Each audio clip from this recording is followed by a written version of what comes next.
go. Let's go. All right, what's happening, everybody? Today is Wednesday. It's time to wake up Wednesday, and I'm going to be talking about Napoleon Hill's master course on success.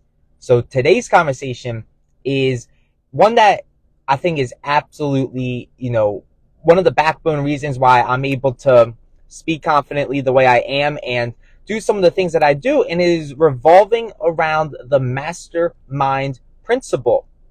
And before I get in depth into the conversation, it's actually because of this principle right here that I was able to start my own show, start speaking about the things that I've been speaking about, and really share something that I always wanted to share with the world. Right? I would have never shown up live in the way that I do without having a mastermind to back me up on this.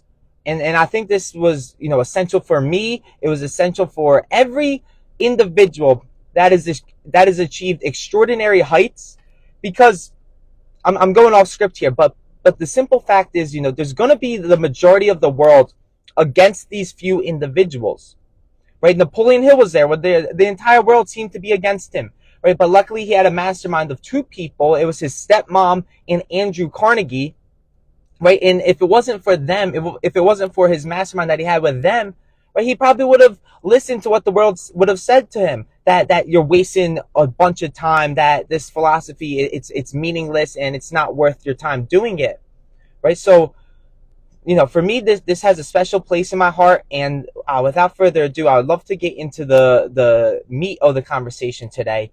So essentially, the mastermind principle has five major premises, and my goal is to touch on those five today. I won't explain them yet, but yeah, my goal is to touch on those five today and just share some stories of how individuals implemented the mastermind principle, how it worked for me. And my end goal is to start a massive mastermind with you guys that are following me now, that are open to sticking with me and being a part of my inner circle, right? I'm definitely that's probably the next plan, is to start a massive mastermind so that we can really take over the world. All right. So I guess without further ado, it's time to get into the first premise of the mastermind principle. Okay, so this is what Napoleon Hill says. He says that the mastermind is the medium through which you can procure the full benefits of experience, training, education, specialized knowledge, and influence of others as completely as if their minds worked as one. Okay, so what is the significance of this statement? Well, I think the significance comes from the idea that you do not need to know it all, right? You do not need to know it all. As a matter of fact, Andrew Carnegie at one point was the world's richest man in the early 1900s, and he was in the business of marketing and producing steel.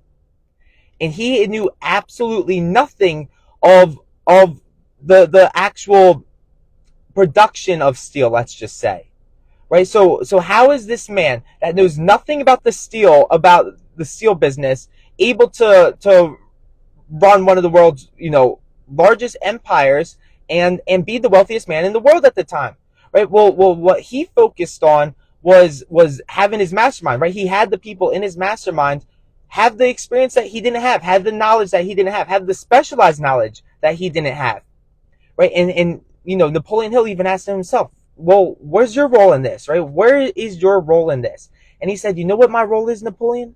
It's the fact that I'm able to get these 50 men that are in my mastermind to work in a spirit of perfect harmony.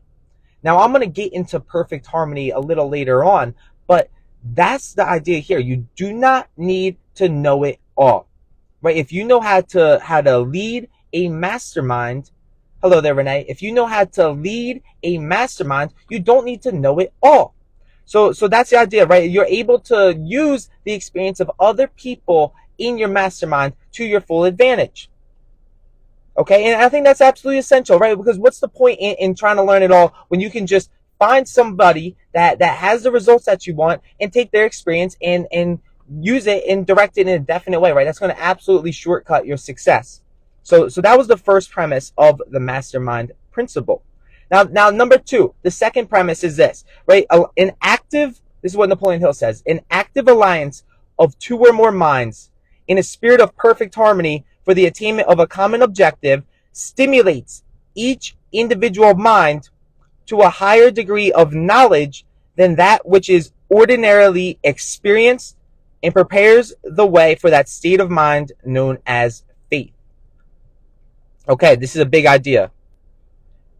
What is that saying, right? A rising tide raises all ships, right? When you are able to partner up with people that are persistent, that have the discipline, right? Simply by partnering up with them, I'll share this from my own experience, right? I have a mastermind that I'm a part of, and there was the longest part of my life, or the a majority of the time, I didn't have, the discipline, the persistence, right? The definiteness in each day like I do now, even though, there's a lot of room to improve.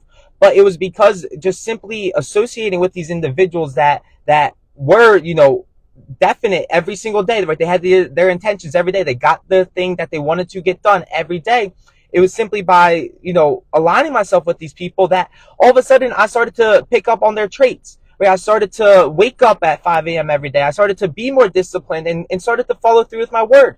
Right. So what I'm saying here is this, right? A rising tide raises all ships, right? Having a mastermind, aligning yourself with individuals that are go-getters, that have a definite major purpose, that have a vision, that have a goal, is going to naturally cause you to build these traits yourself.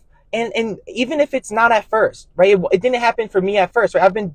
I've been really working hard towards my goals since I was 19, and it was a slow start at first. But it was simply, I got at the point where I was like surrounded. I got into these masterminds is what I'm saying, and surrounded by these individuals that were going, I just knew they were going places, and I started to naturally pick up their traits. And now the second part of this paragraph, he says this, right? It stimulates your mind to a higher degree of knowledge than that is ordinarily experienced, and it prepares your way for that state of mind known as faith. Right? I think it's absolutely essential. Think and Grow Rich, one of the second principle, right? It was desire and then faith, right? That state of mind known as faith. And I'm not talking about religion here. I'm talking about that state of mind where, in your mind, it's already done, right? Having that state of mind known as faith, it's absolutely essential. And I'll tell you from personal experience, right? Without having a mastermind to recharge my batteries, to talk about when, things do go south, right? If I didn't have that, I wouldn't be able to do this show and continue to do it and, speak what I believe is the truth, right? It's because, I have a mastermind that is able to hold you accountable and to just have your back, even when the rest of the world doesn't have your back, or so it may seem, right? That's how it is for all, successful individuals. They feel like the world is against them, but it was like they just had a tight inner circle that really had their back. And, it was just by staying with them that they were able to keep going, right? So that's the second part, right? That state of mind known as faith. And there's one last idea that I want to share with this state of mind known as faith, and it's this, right? Even myself, I never truly, let me put it this way, I didn't truly believe in myself, but there were some individuals that believed in me, that saw something in me that I couldn't see in myself, right? And so what I had to do was I had to borrow their faith in me. Right? I had to borrow their faith in me. And, it didn't make sense at first. I was like, what are you guys talking about? What do you see in me that's so special? But eventually, I just was like, okay, let me just trust them. Maybe they see something that I don't. And all of a sudden, it helped me develop that state of mind known as faith. Okay? So that was the second premise. Number three, the third premise of the mastermind principle is this, right? A mastermind, properly conducted, stimulates each one in the alliance to move with enthusiasm, personal initiative, imagination, and courage to a degree far above that which the individual experiences when moving without such an alliance. Right? This kind of banks on number 1 and 2. Right? What a mastermind does is it allows you to develop this certain state of mind. Right? Wallace C. Waddell says this: it's not about doing certain things, it's about doing things in a certain way. So what I'm saying here is all about the state of mind that you have when you're doing these things. and having a mastermind that you can go back to, that you know you can trust, that are in line with your purpose, that you can tell them things, right? What it's going to do is it's going to help you go out. Let's say you're selling, right? It's going to help you go out there and sell with enthusiasm, sell with personal initiative. Yeah, maybe you guys got to meet up, every morning or every week, just to chat about how things went, and have a new purpose for the upcoming week. Right, that's going to help you go out there with this personal initiative. It's going to help you go out there and attack your goals with this elevated state of mind, with this enthusiastic state of mind. And all of a sudden, you're going to start seeing better results from it. And so that's absolutely essential, right? Doing it by yourself. Let's say you're in a rut and you have no one to reach out to, right? What's going to happen is you're going to just spiral down that rut, right? Unless you have a mastermind group, unless you have members that people even let me pause here. I keep talking about mastermind. I know a lot of people aren't even at this level yet. I'm talking about just it takes just 2 individual minds, right? All you need is one other person that you can talk to about, right? Let's say you have a definite end. Let's say you have a definite goal that you're going for. All you need is one extra person that you can talk about with, that you can evaluate how you've done, and then set the direction for the upcoming week, upcoming day, upcoming hour. Right, that's what I mean. A mastermind, Napoleon Hill says that when 2 minds get together, there's a third invisible mind which is formed. Right? It doesn't have to be this sophisticated, you signed up for this mastermind type of deal. No, all you need is one of your friends. All you need is a mentor. All you need is somebody that has your back, that is in line with your purpose. That's all I'm saying with a mastermind. Right? But it's going to help you develop this type of enthusiasm, develop this personal initiative where you're going to wake up each day and you're going to say, no, you know what? Yeah, I got some cool people that I'm aligned with, but it's up to me to make this day great. It's up to me to do the actual action steps towards my goals, right? That's the third premise. And that's really interesting, right? That state of mind that the mastermind brings out. Okay, so that was number 3. Number 4 is this. To be effective, a mastermind alliance must be active. Okay, you all must engage in the pursuit of a definite purpose and move with perfect harmony. All right, so there's a few points that I want to make there, right? It must be active. You can't just set up a group chat, set up a mastermind, not talk in it, and expect it to work for you. Expect that, oh my God, I have the mastermind set up. I should be good. Right? That's not how it works. It's got to be active. You got to be actively communicating with the people in your mastermind group. And that's why it's important, right, not to just chit chat around. Right? What's the definite end of the mastermind? What is the definite major purpose? Why are you going to be a part of my alliance? Right? We need to have a definite end and a definite reason to work together. And we need to talk often about it. Right? So that's where it's going to come down to maybe even tightening up your circle. Right, making it a smaller circle so that the people that you are talking to are at least in perfect harmony with you. And now another point that I want to make here is this, right? I'm saying perfect harmony, right? Do you have any idea what perfect harmony means?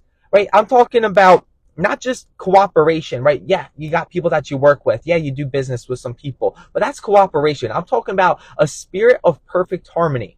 Right? A spirit where, somebody in your mastermind calls you up, says they need you right away. Are you willing to go out there and go help them out, or do whatever they need of you? Right? Are you willing to input, financially, spiritually, mentally into this mastermind group so that you guys are working towards this definite end in a spirit of harmony? Right? Like I said, it's not about doing certain things. It's about doing things in a certain way. Right? Maybe you try to set up a mastermind, but things didn't work out. It's because you guys weren't working in that spirit of harmony. Yeah, you cooperated for a bit, but it didn't get you that far. Okay, so that was number 4, right? To be effective, a mastermind alliance must be active.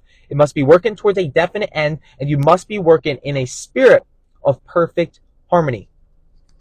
All right, last but not least, I'm going to talk about the 5th premise of the mastermind principle, and it is this. Right, number 5 is this. All individual success is based upon all individual success based upon any kind of achievement above mediocrity is attained through the mastermind principle and not by individual effort alone. Right? I'll tell you this. This is something I've heard time and time again, but I'm going to tell you it just so that you can understand. Right? The do-it-yourself method does not work. Right? The do-it-yourself method does not work. You're not going to achieve anything above above ordinary or average without a mastermind. It is absolutely not going to happen. I'm telling you flat out. There's been no individual, right? Napoleon Hill, Andrew Carnegie, Thomas Edison, right? There's been no individual throughout history that did it all by himself, right? I will never come up to you guys and say that I'm just a self-made individual, right? Even when I do achieve the millionaire status, I'll never say I'm a self-made millionaire, because there's been individuals that in my life that have absolutely helped me get here, right? It's because I had alliances with them. It's because I had the mastermind alliance with them that I'm able to do some of the cool things that I do, right? I will never say that I made it all by myself, because that is absolutely false, right? It was through this principle, right? Through having a mastermind alliance that I was really able to figure out, what direction did I want to go towards, and actually, as a matter of fact, start going towards it. Right? A big part of the mastermind that most people aren't going to talk about is having accountability. Right? You gotta have accountability. You gotta have people hold you in check. Let's say you're slacking. Let's say you're sleeping in every day. Do you have people in your life holding you in check? Do you have people in your life checking up on you and be like, yo, why are you not waking up early each day? Right? And yeah, that seems silly, but that's serious. That's a huge part of my state of mind every day. Is I have a group chat that I'll text each morning that I woke up at 5 a.m. each day. And if I'm slipping, they'll be on to me all about it. Right? So even more so, right? Just having accountability, because it's one thing to say you're going to do something. It's a whole nother thing to be held accountable and actually follow through with your word. Right? Do the people in your mastermind respect your word? And do you respect your own word? Right? When you tell the people in your mastermind you're going to do something, do you actually follow through on it? Right? This is serious stuff, right? And let me go back to the fifth premise, right? All individual achievement was done, all individual success based upon any kind of achievement above mediocrity was attained through the mastermind principle, right? Name me any successful individual. Name me any successful individual. I guarantee you they have a mastermind, whether they realize it or not. Right? Like I said, it only takes one other person that you need. Right? It only takes one other person that you need to form a mastermind. Right? But it's never going to work out by yourself. Right? The answers are out there. Let's face it, the answers are out there. What we lack is the self-discipline to follow through with what we say, and the accountability of people, holding us true to our word. Right? That's where, the other part of the mastermind comes through. Right? It's all about taking the right actions to get the right results. Right? You have people holding you accountable to do what you know you need to do. Right? Because it's one thing to know it, it's a whole nother thing to actually follow through and do it. Right? There's a whole nother level of understanding when it comes to that. All right, so that's the mastermind principle. I appreciate you all for watching. I talked about the 5 major premises of the mastermind principle from Napoleon Hill's Master Course on Success. I'm super grateful to have you guys all watch this, and I look forward to the next episode. Expect that same time, same channel tomorrow. And until we meet again in time and space, I'll see you all. Bye, everybody, for now.